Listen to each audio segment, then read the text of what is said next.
Muchas gracias. Realmente es un gran honor para mí estar acá y les agradezco a todos organizadores por todo el esfuerzo realizado. Voy a ser lo más breve posible, no porque tenga sentimientos breves. Realmente es un honor, un placer estar acá. Lo que voy a tratar de hacer es darles ejemplos específicos del séptimo circuito, que es un tribunal que cubre diferentes estados en la parte del medio oeste de Estados Unidos sobre los principios que hemos estado tratando esta mañana. Vamos a partir con una visión general bastante teórica, interesante sobre lo que es el enforcement privado, la ejecución privada, la ley antimonopolio, ley de competencia, y ya han visto lo que es el marco, la estructura de cómo es en el ámbito privado para Estados Unidos.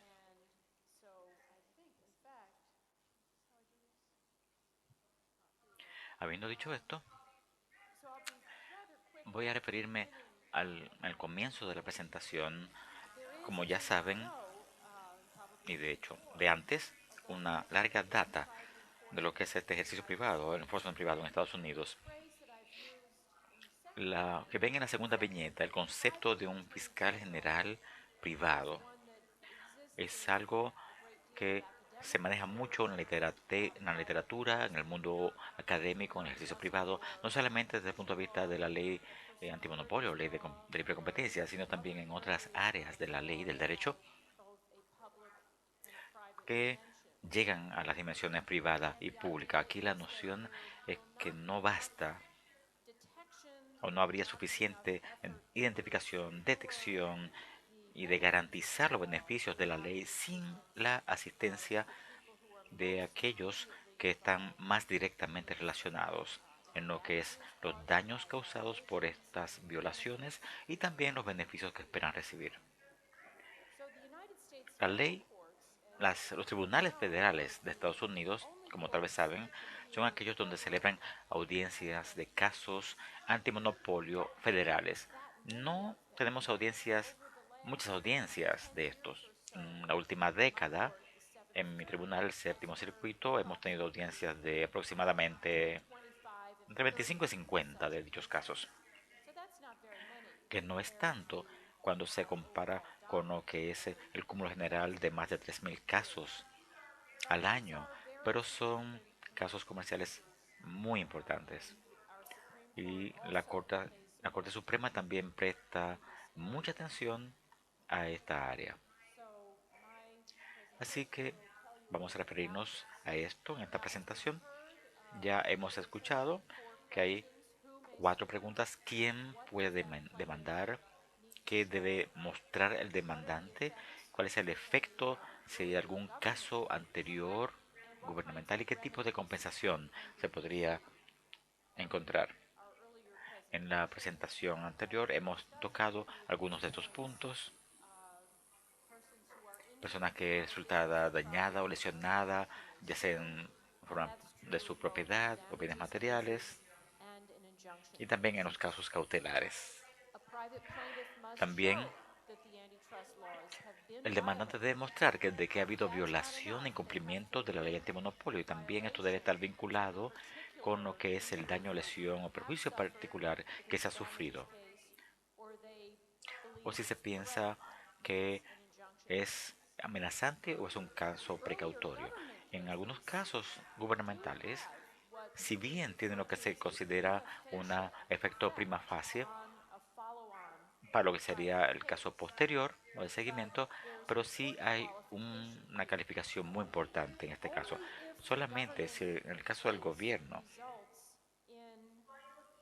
termina en lo que es el, la decisión última del tribunal, es cuando se da el caso de prima facie. Entonces, es posible que no se resuelva en lo que sería en la decisión final.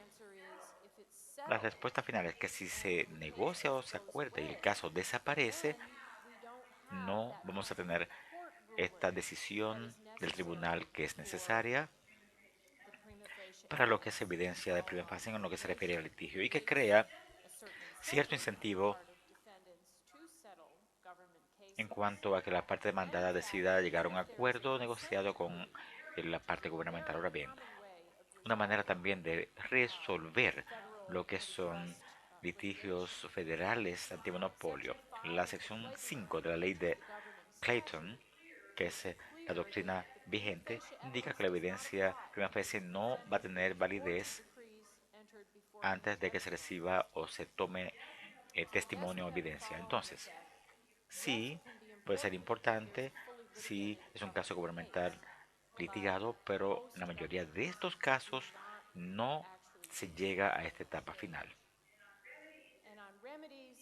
En cuanto a compensaciones, como hemos visto, el demandante puede ser compensado ya sea con dinero o de diversas maneras, hasta incluir incluso lo que va a ser, digamos, un desvío o falta de inversión en caso de las fusiones, donde se verifica un proceso prefusión según la ley de notificación prefusión. En lo que se llama el grupo que conocemos como demandante privados, tenemos también al fiscal general privado de 50 estados. El fiscal general de Illinois podría, y de hecho así ha sido, casos federales ante monopolio en cortes federales en representación del pueblo o de las personas del estado de Illinois. Así es el nivel de ejecución o de enforcement. Un comentario personal. Yo he pasado varios años en el Departamento de Justicia en la División Antimonopolio, donde estaba a cargo de el trabajo internacional de política legal, todos los casos internacionales desde el punto de vista del comienzo de la investigación hasta el final o resolución de un caso eran parte de mi responsabilidad. Y una de las cosas que yo hice en ese cargo era atender las políticas de competencia con otros gobiernos en cuanto a la ley de libre competencia. Y también una preocupación sobre algunos países que no voy a mencionar, no es Chile,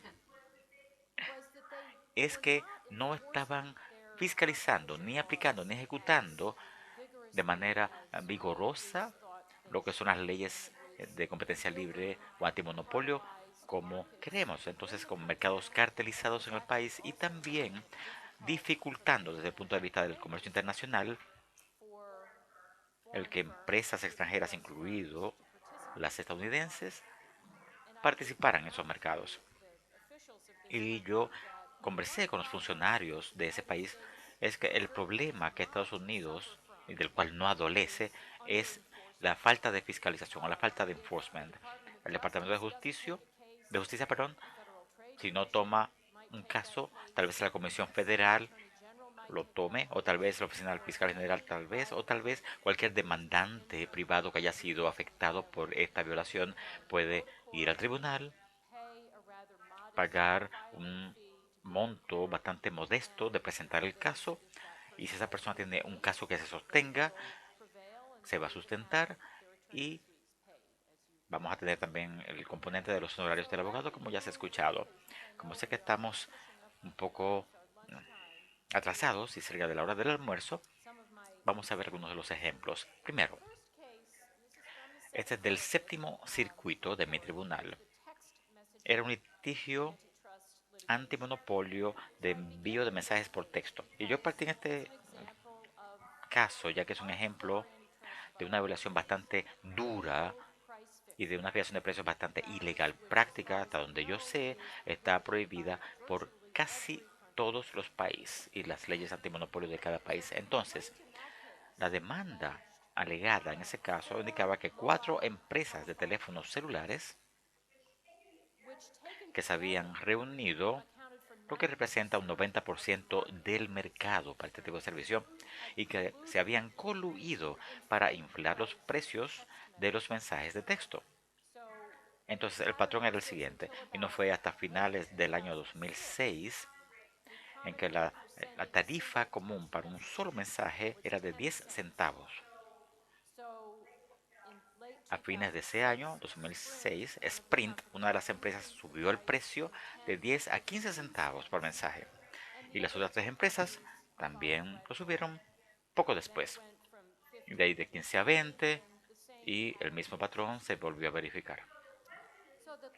La pregunta entonces en este tipo de casos es si estas empresas estaban actuando de manera independiente, solamente viendo qué estaba pasando en el mercado,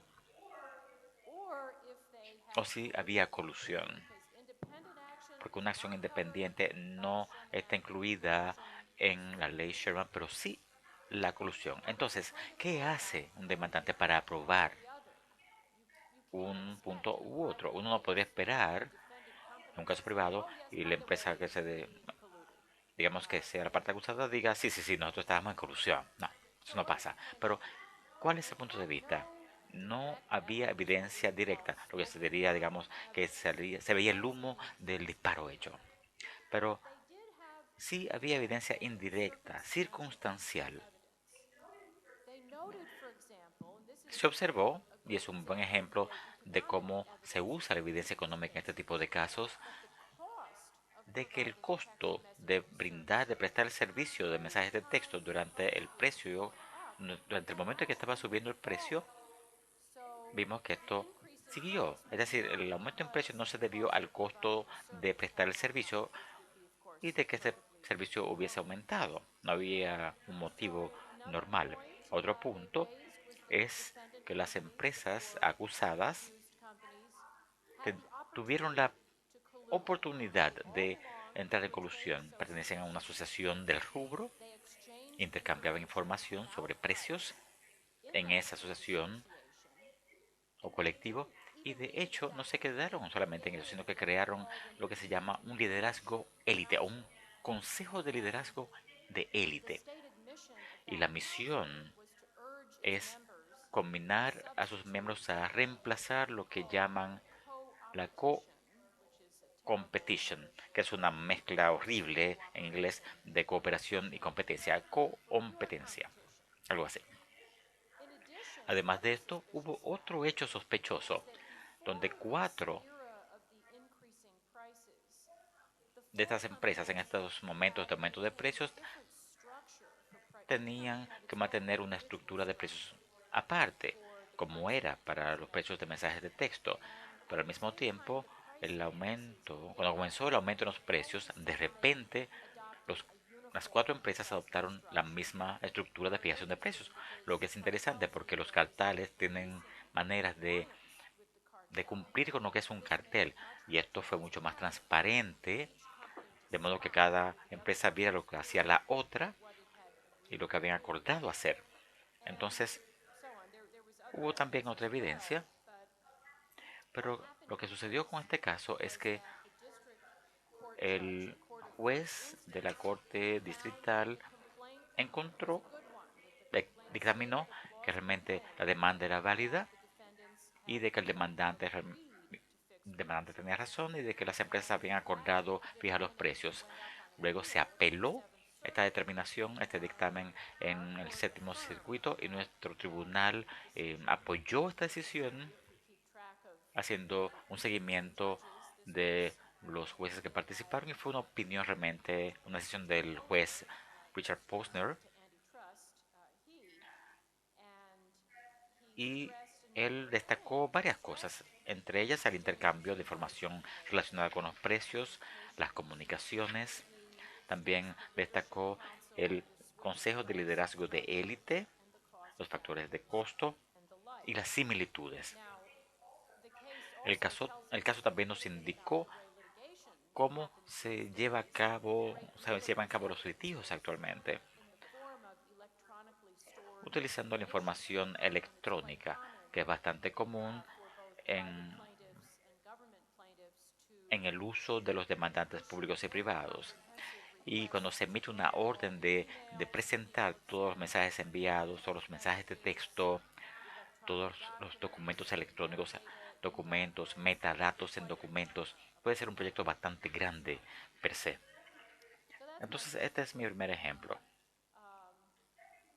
El segundo ejemplo corresponde al ejemplo del ácido sulfúrico. No sé si pueden verlo, está en la parte inferior de la pantalla. El caso de ácido sulfúrico. Interesante desde el punto de vista de la norma del estándar que se aplicó en este caso. Y este, como ya dije, es otro ejemplo de una restricción horizontal alegada, que tenía que ver más que nada con un resultado, un output estricto más que precio fijado. Y tenía que ver con la fundición de metales no ferrosos, algo que sucede en Canadá, otro ejemplo de caso internacional. Ahora bien, cuando las empresas acusadas funden estos minerales, los productos secundarios, subproductos de dióxido de sulfuro se produce, que es una sustancia muy acídica cuando reacciona con agua. Se convierte en ácido sulfúrico que se emite a la atmósfera y cuando llueve produce lluvia ácida que acaba con la vegetación. Entonces uno pensaba ver qué empresa tiene algo que ver con esta generación de ácido sulfúrico. Entonces se logró un acuerdo con otras empresas de Estados Unidos donde se acordó que iban a comprar a empresas canadienses ese producto, el ácido sulfúrico, por así llamarlo, que lo iban a distribuir en Estados Unidos y mientras tanto acordaron parar su producción de ácido sulfúrico, que es la restricción, digamos, resultado. Entonces, el demandante indicó que esto era una violación de ley antimonopolio, el restringir la producción, el output y la parte acusada indicó, no, es mucho más complicado que eso. De hecho, hay un aumento general en la oferta y no tenemos motivos comerciales benignos y queremos aprovechar la situación utilizando la distribución existente, los canales, una solución que sea adecuada para la eliminación o disposición de estos productos.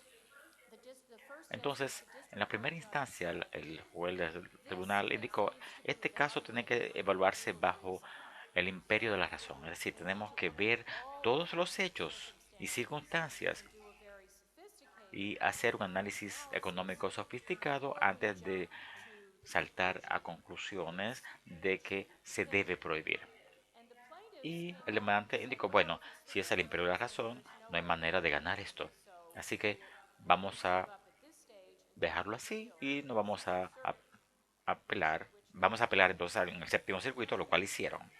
Pero nuevamente es interesante la opinión, ya que el tribunal preguntó, pero ¿por qué lo dejaron así? ¿Por qué no siguieron adelante con el caso de Imperio de la Razón? Y ver en detalle. Pero los demandantes pensaron que no era algo que se podía perseguir legalmente. Pero al hacer la opción estratégica en cuanto a la teoría, así no perderían el caso del todo. Entonces tiene que ver, de hecho, con una tendencia de larga data en Estados Unidos de no usar la rule per se, sino hacer un análisis mucho más acabado, mucho más profundo, como se hace en otros países. El otro caso, y aquí vamos a cambiar, vamos a ver una combinación, en un caso no privado, de aspectos horizontales y verticales. Yo participé en esto y tiene que ver con la manera como esta empresa Toys R Us en el momento del litigio se encontraba. Era un retailer muy dominante en el sector de juguetes en Estados Unidos. Sigue siendo muy importante, ya no es tan dominante, pero sigue siendo importante. Ahora bien, ¿cómo manejaban su negocio? Lo que hizo Toys R Us es, es un retailer, llegó un retailer de precios descontados, de descuento, por ejemplo, Costco o Aldi en Chile, una tienda de por mayor con descuentos. Y Toys R Us tiene un margen de ganancia bastante alto en cuanto a los precios y que asciende a 33% con respecto al precio del fabricante. Y los almacenes tenían apenas un aumento de 9%, es decir, estaban subvendiendo y la gente estaba comprando los juguetes en estos almacenes. Y lo que dijo Toys R Us al fabricante, a los fabricantes de juguetes no vendan sus juguetes más populares a estas tiendas por departamento o de almacenes. Vendan lo que nadie quiere y no nos importa, pero los populares vendanlo a nosotros. Y dejaron en claro a cada fabricante de juguete que ellos estaban hablando con el resto de los fabricantes de juguetes. Así que imagínense, pueden ver esto de dos maneras. En la Comisión Federal de Comercio dijo, bueno, tal vez esto es una restricción vertical entre los retailers, el fabricante y Toys R Us, diferentes niveles de la cadena de suministro. O bien, es posible que sea una restricción horizontal, donde Toys R Us es el titiritero y ha creado una especie de cartel entre los fabricantes de juguetes para que se rehúsen a tener transacciones con los almacenes de descuento. En el séptimo circuito, y de hecho FTC dictaminó que Toys R Us había violado la sección 5, que también se refiere a una ley antimonopolio o de libre competencia. Nosotros decidimos no analizar, no discutir la teoría vertical.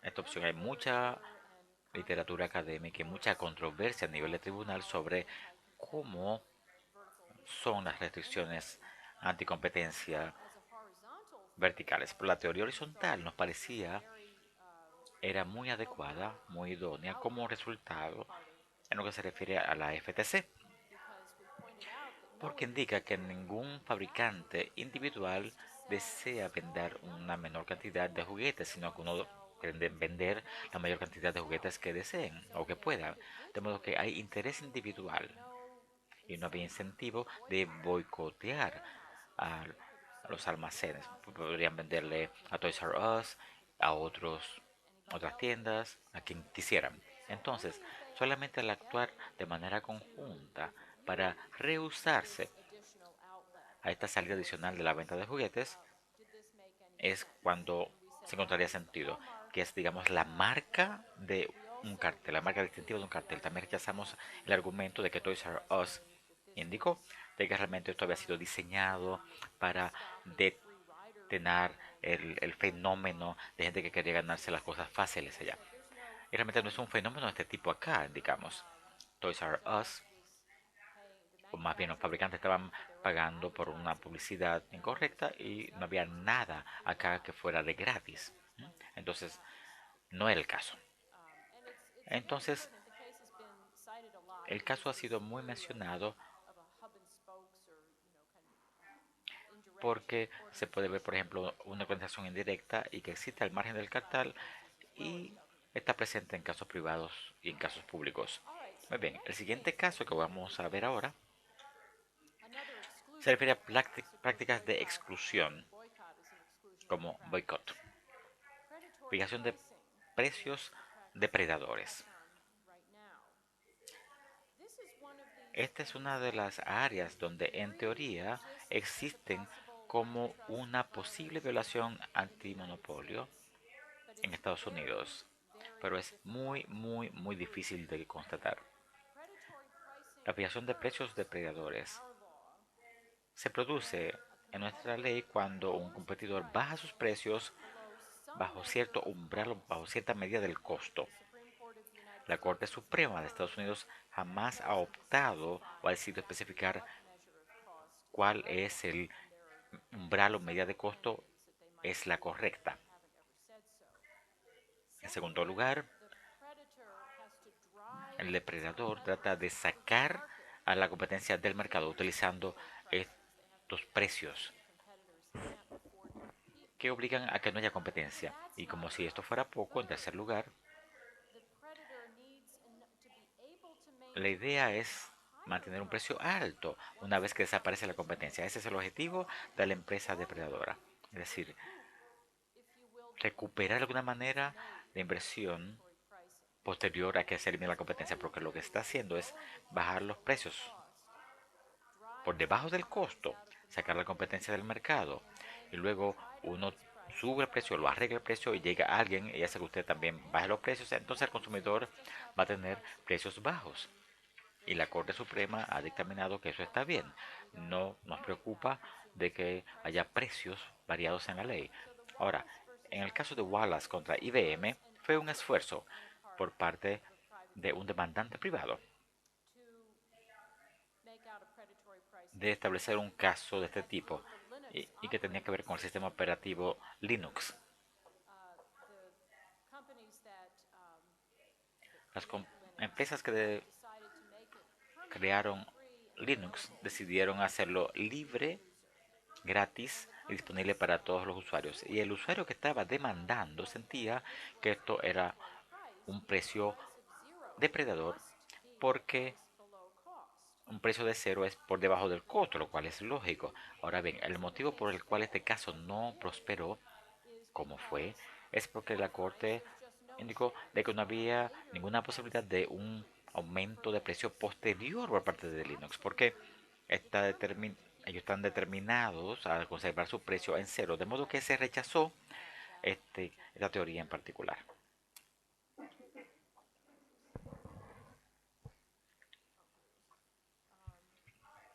Muy bien, me quedan un par de láminas, pero este va a ser rápidamente. Caso vertical, de acuerdo de vinculación. Aquí, si bien un producto altamente deseable está vinculado a un producto adicional, por ejemplo, esto fue en Wisconsin en un servicio de varias publicaciones de venta de bienes raíces. Si el demandante no quiere pagar, por ejemplo, $2,000 por ser parte de la asociación, entonces resulta excluido. Pero dijimos, bueno, si no tiene un acuerdo ilegal de vinculación, a menos que este vínculo afecte de manera sustancial al comercio en el mercado en cuestión, y no era el caso, no había ningún comercio en este mercado de productos vinculantes, básicamente era una asociación. Y lo que hacía era básicamente aumentar el precio de acceso para este producto. Así que finalmente vamos a ver dos casos de procedimiento, de proceso, que también tienen matices internacionales. El primero es un caso bastante reciente de este verano, invierno chileno, donde también participa, donde, donde se puede producir cualquier tipo de litigio y si uno ejerce o no lo que es la jurisdicción que rige la situación en cuanto al demandante. La jurisdicción personal existe a nivel de tribunal estatal y federal. Si hay alguna relación o conexión con el estado, por ejemplo Texas o Illinois o cualquiera,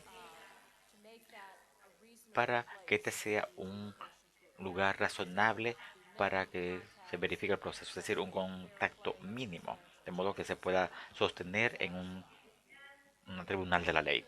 En el caso que tiene que ver con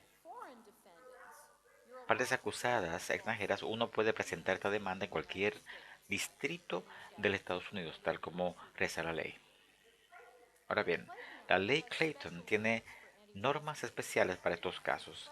La ley Clayton permite literalmente iniciar procesos en cualquier parte del mundo. Ahora, tengo que decir al mismo tiempo que es bien conocido que el Departamento de Justicia y otros conocen esto, pero este es nuestro punto de vista. Otros países tienen una visión completamente distinta de esta situación.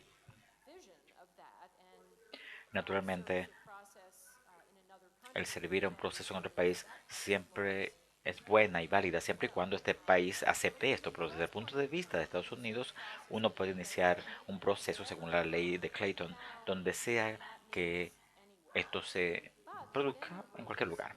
Pero hay leyes que son mucho más estrictas. Uno puede demandar en otros distritos. Uno puede presentar la demanda en cualquier distrito de Estados Unidos, pero podría ser tremendamente inconveniente para el demandante, si está por ejemplo en Dakota del Norte, en un caso de libre competencia, y el demandante no tiene ninguna relación con Dakota del Norte. Entonces, la demanda debe llevarse a cabo donde se están llevando a cabo las transacciones u operaciones.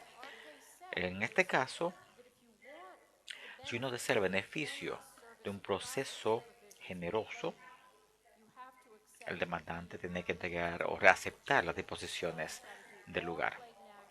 Es decir, o lo acepta por completo o no. Y este es un área